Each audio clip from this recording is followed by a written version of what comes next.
जय श्री कृष्ण वैष्णव। सुबोधिनीजी, page number 3। भक्ति अने नारद मुनि नो समागम। जे फळ तपथी, योगथी अथवा तो समाधिथी मळतुं नथी ते फळ कळियुगमां भगवानना गुणगानथी मळे छे। नारदजी बोल्या, तू कोण छे? आ बे वृद्धो कोण छे?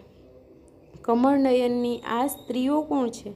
हे देवी, तारा दुखનું કારણ તું સવિસ્તર મને કહી બતાવ। તરુણી બોલી, મારું નામ ભક્તિ છે। જ્ઞાન અને વૈરાગ્ય નામના આ બે મારા પુત્રો છે। એઓ કાળના યોગે જર્જરિત થઈ ગયા છે। આ ગંગા આદિ નદીઓ ભેગી થઈને મારી સેવા કરવા આવેલ છે। દેવો પણ મને સેવે છે, છતાં મને સુખ મળતું નથી। હે તપોધન, તમે પણ ચિંતાતુર છો, છતાં મારી વાત ધ્યાનપૂર્વક સાંભળો છો। વાર્તા જરા લાંબી તો થશે, તે સાંભળો અને મને સુખી કરો। મારો જન્મ દ્રવિડ દેશમાં થયો છે। કર્ણાટક અને મહારાષ્ટ્રમાં કોઈ સ્થાનમાં હું મોટી થઈ છું। જ્યારે ત્યાંથી ગુજરાતમાં આવી ત્યાં હું જીર્ણ થઈ ગઈ। ગુજરાતમાં ભયંકર કળિયુગમાં સંબંધથી પાંખડીઓએ મારા અંગ ભેદી નાખ્યા। તેથી હું પુત્રોની સાથે ઘણા દિવસથી દુર્બળ થઈ ગઈ છું તથા અશક્તિમાં ક્ષીણ થઈ ગઈ છું। જ્યારે હું વૃંદાવન ગઈ ત્યારે ત્યાં રહેવાથી નવીન સુંદર રૂપવાળી થઈ ગઈ। મારું ઈચ્છિત રૂપ મને તો અહીં મળ્યું, પણ આ મારા બંને પુત્રો સૂતા છે તે બહુ કલેશમાં છે। તેથી હું હવે આ સ્થાન છોડી બીજે જવાની ઈચ્છા રાખું છું। એ પુત્રો વૃદ્ધ કેમ થયા અને હું તરુણી કેમ થઈ એ દુઃખથી હું દુઃખી છું। અમે ત્રણ સાથે ફરનારા છીએ, છતાં નાના હતા તે વૃદ્ધ થયા અને હું મોટી હતી છતાં હું તરુણી થઈ। એનું કારણ મને જણાતું નથી। મોટી ઉંમરની જોઈએ, પુત્ર એનાથી નાનો હોવો જોઈએ। અહીં વિપરીત બન્યું છે। મારા મનમાં નવાઈ પામી છે અને મારો પોતાનો જ શોક કરું છું। માટે એ યોગનિધિએ આપના જાણવામાં હોય તો આપ વિપરીત થવાનું કારણ મને કહો। નારદજી બોલ્યા, હે નિર્દોષ ભક્તિ, હું મારા દિવ્ય જ્ઞાનથી જ તારી આ સર્વે વાતનો મનમાં વિચાર કરું છું। મારે ખેદ કરવાનો નથી। પ્રભુ તારું કલ્યાણ કરશે। સૂતજી બોલ્યા। પછી એક ક્ષણમાં એ બધી વાત જાણીને નારદજીએ એને આ પ્રમાણે કહેવા લાગ્યા। નારદજી બોલ્યા, હે સુંદરી, તું સાવધ થઈ અને સાંભળ। આ કળિયુગ ભયનું કારણ છે। એને સદાચાર તથા યોગ માર્ગનો નાશ કર્યો છે। લોકો શઠતા અને દુષ્કર્મથી અંધાસુર બની રહ્યા છે। કળીમાં સારા માણસો દુઃખી થાય છે અને દુષ્ટ માણસો સુખી થાય છે। આ સમયમાં જે બુદ્ધિમાન ધીરજ રાખે છે તેને ધીર અથવા પંડિત જાણવો। આ પૃથ્વી દર વર્ષે શેષ નાગને વધારે ભાર કરનારી થાય છે। એ સ્પર્શ કરવાને કારણે જોવાને પણ લાયક રહી નથી। કોઈ જગ્યાએ મંગલ જોવામાં આવતું નથી।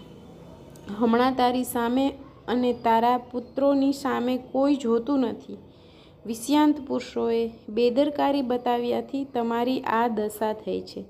છતાં તું વૃંદાવનમાં જવાથી પાછી તરુણ જેવી દેખાય છે। વૃંદાવન તારે લીધે ભાગ્યશાળી છે, કારણ કે વૃંદાવનમાં ભક્તિ નૃત્ય કરે છે। તારા પુત્રો અહીં કોઈ ગ્રાહક ન હોવાથી વૃદ્ધાવસ્થાને છોડતા નથી। તો પણ અહીં એમને કોઈ આત્મામાં સુખ થવાની નિંદ્રા આવી હોય એમ માની શકાય છે। ભક્તિ બોલી, પરીક્ષિત રાજાએ આવા અપવિત્ર કળિયુગને શા માટે રહેવા દીધો? કળિયુગની પ્રવૃત્તિ થવાથી ધર્મના સાર બધો ક્યાં ચાલ્યો ગયો? દયાળુ ભગવાન આવું અધર્મ કેમ જોયા કરે છે? આ મારા સંદેહનું આપ નિવારણ કરો, કેમ કે મને તમારી વાણીથી સંતોષ થાય છે। નારદજી બોલ્યા, હે કલ્યાણી બાળા, તે જે પ્રશ્ન કર્યો તેનો ઉત્તર હું કહું છું। તે તું પ્રેમથી સાંભળ। જે સાંભળવાથી તારું દુઃખ જશે। જે દિવસે શ્રી કૃષ્ણ ભગવાન આ પૃથ્વી છોડી અને સ્વધામ પધાર્યા ત્યારથી સર્વ સાધનોનો નાશ કરનાર કળિયુગ પૃથ્વી ઉપર દાખલ થયો. પરીક્ષિત રાજાએ દિગ્વિજય વખતે કળિયુગને જોયો હતો. એ રાંકની જેમ એ વખતે રાજાને શરણે ગયો. એ ઉપરથી રાજાએ વિચાર્યું કે હું ભમરાની જેમ સારગ્રાહી છું, માટે આ શરણે આવેલાને મારવો તો નહીં. જે ફળ તપથી, યોગથી અથવા તો સમાધિથી મળતું નથી તે ફળ કળિયુગમાં ભગવાનના ગુણગાનથી મળે છે. આ પ્રમાણે કળીકાળ એકાકાર કરનાર છે, છતાં તેમાં સાર પણ છે. તેથી કળીમાં જન્મ લેનારને સુખને માટે પરીક્ષિત રાજાએ એને પૃથ્વી ઉપર રાખ્યો છે. હમણાં કુકર્મ કરવાથી સર્વમાંથી સાર નીકળી ગયો છે અને પૃથ્વી ઉપર બીજ વિનાના સર્વ પદાર્થ સાર વિનાના બની ગયા છે. બ્રાહ્મણો અનાજના લોભથી ઘર ઘરમાં અને પ્રત્યેક મનુષ્ય પાસે ભગવાનની કથા કહે છે. તેથી કથાનો સાર ગયો છે. અત્યંત ભયંકર કામ કરનાર નાસ્તિકો તથા ભયંકર સ્વભાવવાળા લોકો તીર્થમાં રહે છે. તેથી તીર્થમાં સાર ચાલ્યો ગયો છે. કામ, ક્રોધ, મહાલોભ અને તૃષ્ણાથી વ્યાકુળ મનમાં લોકો તપસ્યા કરવા લાગ્યા છે. તેથી તપનો સાર જતો રહ્યો છે. મનનો વિજય ન કરવાથી, લોભથી, દંભથી, પાખંડનો આશ્રય કરવાથી, શાસ્ત્રોનો અભ્યાસ છોડી દેવાથી ધ્યાન તથા યોગનું ફળ મળી શકતું નથી. પુત્ર ઉત્પન્ન કરવામાં ડાયા અને મુક્તિ મેળવવામાં મૂર્ખા પંડિતો બન્યા છે. પાડાઓની જેમ પોતાની સ્ત્રીઓની સાથે વિહાર કરે છે. સંપ્રદાયપૂર્વક વૈષ્ણવપણું કોઈ જગ્યાએ રહ્યું નથી.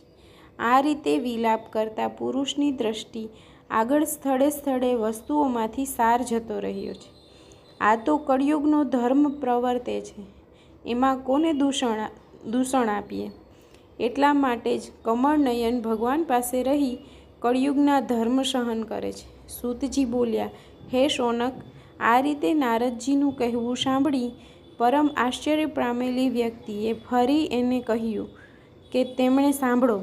ભક્તિ બોલી, હે દેવર્ષિ નારદજી, તમે ભાગ્યશાળી છો અને મારા સદભાગ્યને લીધે મને તમારો સમાગમ થયો છે. સાધુ પુરુષોનું દર્શન જગતમાં ઉત્તમ ફળ તથા સર્વ દ્રષ્ટિઓ આપનારું છે.